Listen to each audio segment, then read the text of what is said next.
This is a bookable summary of the book, Sun Tzu and the Art of Business by Mark R. McNeilly. As a battleground, the business world is filled with conflict. Customer loyalty, visibility, and market supremacy are at stake in this war. Is there a way to come out on top? Is there a way to force your opponents to retreat, capture their territory, and emerge victorious? Here are some examples. The authors explain how to prosper in business by using classic warfare strategies taught by Chinese military general Sun Tzu. It was over 2,000 years ago that Sun Tzu wrote The Art of War, but his wisdom and insights are still relevant today. You can beat your competition and secure long-term prosperity with this go-to manual for leadership, resources, and surprise attacks. Defeat your opponent at all costs, but do not destroy his territory. What does the ancient philosophy of Sun Tzu have to do with building a successful business? Before we answer that question, we must decide what success means. Broadly speaking, Western culture defines a successful business as one that gives shareholders a return on their investment. Asian culture, on the other hand, generally views a successful business as one that provides people with employment. But before a business can achieve either of these aims, it needs to be surviving and prospering.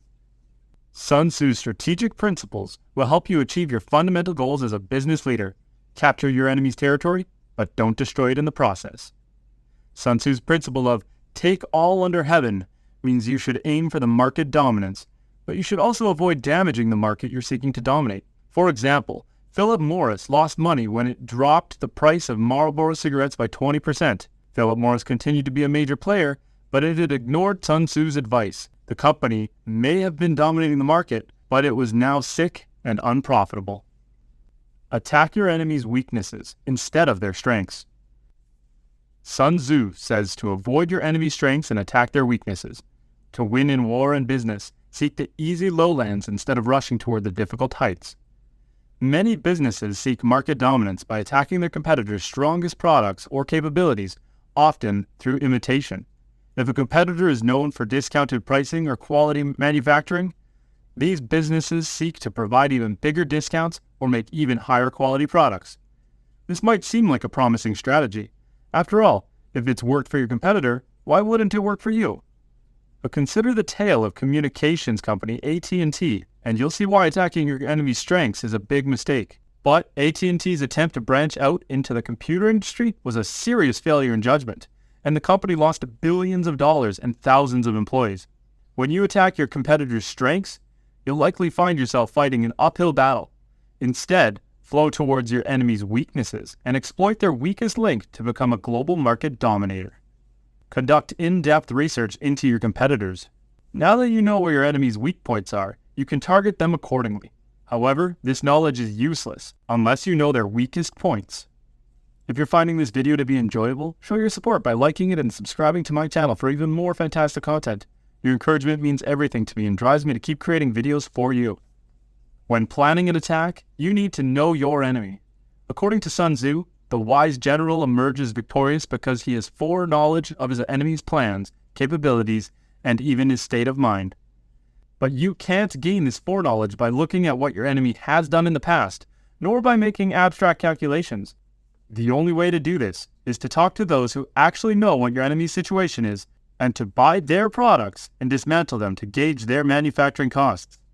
It also means reading interviews that their executives have given in the press or industry trade journals to see if they reveal their strategy or mindset. But you need to go even further than this. If you want to truly know your competitors, you need to figure out what their culture is. You need to uncover their values, beliefs, and assumptions that are driving their behavior. To uncover your competitor's culture, look into the battlegrounds of their senior executives. Find out if they're risk takers or prefer to play it safe. Once you know your competitor's plans, you can easily respond to their attacks. McDonald's was able to repel Burger King's attacks on its French fries. In the absence of resources, speed compensates. Sun Tzu believed that speed was the most essential component of successful warfare. A fast-moving army could defeat an army much larger than itself, because it could target enemy units individually and defeat them before they had time to respond to your attack. That's how you pick off a bigger army piece by piece, moving rapidly from one unit to the next. Your slow-moving enemy never gets the chance to concentrate its forces in one place to confront you. Being fast makes up for being small. This holds true in business too. Imagine you're leading a small company whose goal is to win market share from a big competitor with many employees. If your salespeople can successfully complete a sales call in 30 minutes, you only need a quarter of your competitor's staff to compete effectively. IBM used speed to increase its return on investment by splitting up its enormous single product line into several more efficient lines. Its success wasn't a one-off, and speedy businesses tend to grow faster. When retail giant Walmart arrived in the discount retail industry, it was 80% quicker than its competition. Its lightning-fast moves allowed it to grow at triple the speed of other discount retail chains, and the rest is history. Take your enemy on from two sides at the same time. Engage your enemy in two places at once to shock your enemies and hit them with a surprise offensive. By the time they realize they're under attack, the victory will already be yours. Sun Tzu teaches us to use two attacks, a direct attack and an indirect attack. The direct attack is noisily announced, but the indirect attack surprises. Your direct attack is the one that the enemy can see coming from a mile away. This is a head-on offensive that noisily announces your arrival on the battlefield. But the true power of your strategy comes from your indirect attack. Southwest Airlines was the dominant player in California's low-cost short-haul air market, but United Airlines started offering even cheaper flights. Southwest Airlines responded with its own, but something else was going on. Sun Tzu taught that the true purpose of a direct attack is to distract your enemy's attention so that your more devastating indirect attack can be launched. This is the attack that your competitor does not expect. Where direct attacks engage your enemy head-on, indirect attacks focus on your enemy's flank. The flank refers to the side of an army which is left vulnerable when the army is engaged in a front-on confrontation. For Southwest Airlines, United's flank was clearly its profitable long-haul flights. And so, Southwest started offering long-haul flights themselves.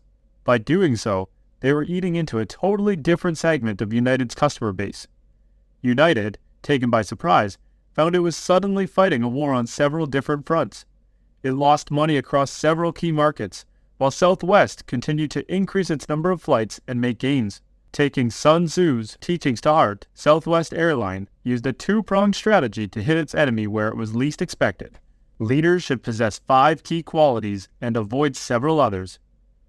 Sun Tzu's ancient civilization asked itself, what qualities does someone need to inspire their troops to victory?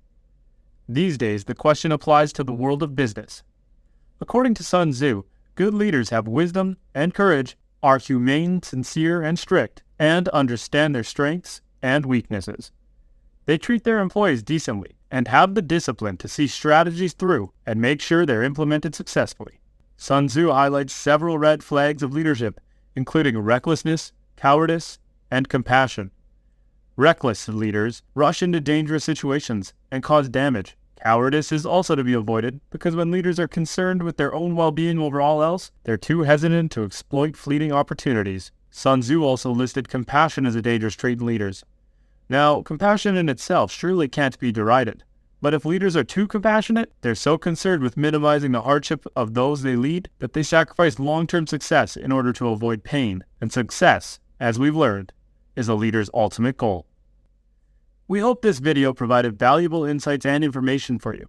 Which attack would you prefer, a direct or an indirect attack? Let us know in the comments. And if you learned something new in this video, make sure to hit the button and subscribe for more videos. Thank you. Until next time.